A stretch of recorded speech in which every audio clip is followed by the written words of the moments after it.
happens next in America, I hope it's in this direction, because God is here. You can feel it. And Charlie would have loved this, not just because he loved large groups of people, but because ultimately he was a Christian evangelist. It actually reminds me of my favorite story ever.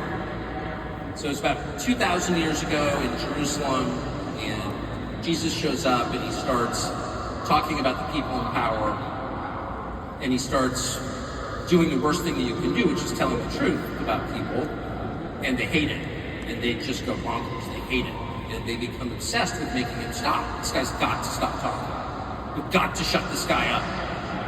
And I can just sort of picture the scene in a lamplit room with a bunch of guys sitting around eating hummus, thinking about, what do we do about this guy telling the truth about us? We must make him stop talking. And there's always one guy with the bright idea, and I can just hear him say, I've got an idea, why don't we just kill him? That'll shut him up. That'll fix the problem.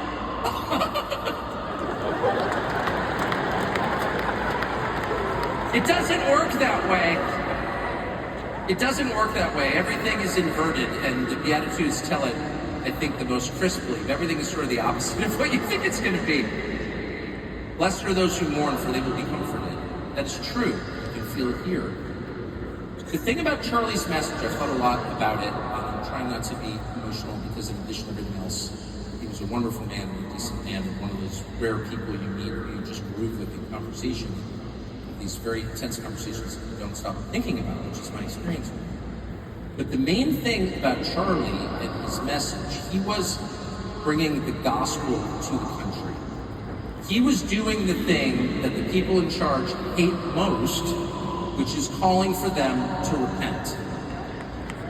So how is Charlie's message different? And Charlie was a political person who was deeply interested in coalition building and in getting the right people in office, because he knew that vast improvements are possible politically. But he also knew that politics is not the final answer. It can't answer the deepest questions, actually.